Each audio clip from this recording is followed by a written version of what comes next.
आज Doubtnut app download करें। Doubtnut पर अपने सभी गणित, रसायन विज्ञान, भौतिक विज्ञान और जीव विज्ञान के डाउट्स का करो सफाया। बस प्रश्न की फोटो खींचो, एक ही प्रश्न को क्रॉप करो और तुरंत वीडियो सोल्यूशन पाओ। अभी डाउनलोड करें। नमस्कार दोस्तों, दिया गया प्रश्न है 4 ऐसे पदार्थों के नाम लिखिए जिनका पुनः चक्रण किया जाता है। तो दोस्तों बात करते हैं हम लोग पुनः चक्रण करने वाले पदार्थों की। तो पुनः चक्रण का मतलब क्या होता है?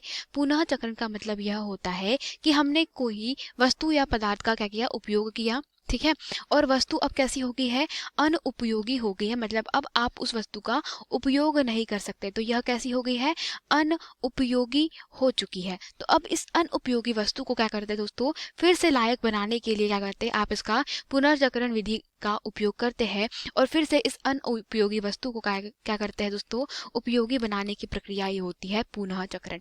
तो वस्तु का फिर से आपको क्या करना है दोस्तों, फिर से नई जैसी बनाना, या वस्तु का क्या करना है दोस्तों, एक रूप से दूसरे रूप में रूपांतरण कर देना। जैसे कि दोस्तों आप कह सकते हैं कि जो कांच होता है, ठीक है, तो कांच की जो वस्तुएं होती है जनरली उनका क्या किया जा सकता है, कांच की वस्तुओं का पुनः चक्रण किया जा सकता है। पुनः चक्रण किस हिसाब से दोस्तों, कांच जो होता है वह एक बहुत सिलिका के द्वारा बना हुआ एक क्या होता है, ठोस होता है। तो इसका बहुत सारे चीज़ों में उपयोग किया जा सकता है। जैसे कि कांच की एक बॉटल है, अगर कांच की बॉटल टूट जाती है दोस्तों, बाद में इसका उपयोग दोस्तों जो पिघला करके चूड़ी बनाने में किया जा सकता है। तो इत्यादि जो होती है दोस्तों कांच की वस्तुओं के द्वारा क्या किया जा सकता है, इसका पुनः चक्रण किया जा सकता है। इसके अलावा कागज जो है वह भी पुनः चक्रण के लिए बहुत अच्छा पदार्थ होता है, ठीक है। तो कागज के द्वारा किस प्रकार से पुनः चक्रण किया जाता है दोस्तों, कागज की लुगदी बना दी जाए, ठीक है, तो लुगदी बनाने के बाद आप उससे क्या बना सकते हैं, आप उससे दोस्तों गत्तों का निर्माण कर सकते हैं, ठीक है। तो कागज के गत्तों का निर्माण करना, या आप कह सकते हैं दोस्तों कि कागज से बहुत सारी चीज़ों का क्या किया जा सकता है, बार बार उसका पुनः चक्रण करके अलग अलग चीज़ें का निर्माण किया जा सकता है। तो कागज भी पुनः चक्रण का सबसे अच्छा उदाहरण है।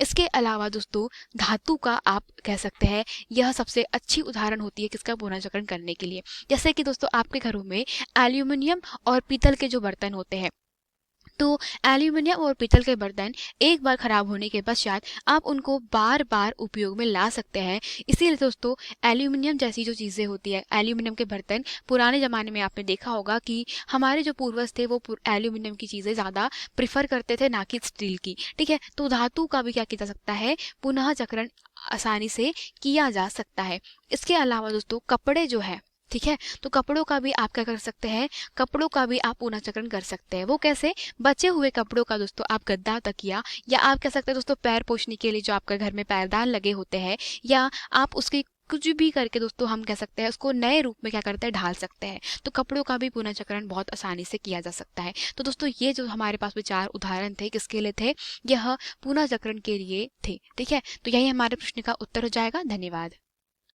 कक्षा 6 से 12वीं से लेकर नीट, IIT, JEE वो एडवांस के लेवल तक 1 करोड़ से ज्यादा छात्रों का भरोसा। आज ही डाउनलोड करें डाउटनेट ऐप या व्हाट्सएप करें अपने सारे डाउट्स 8400 400 400 पर।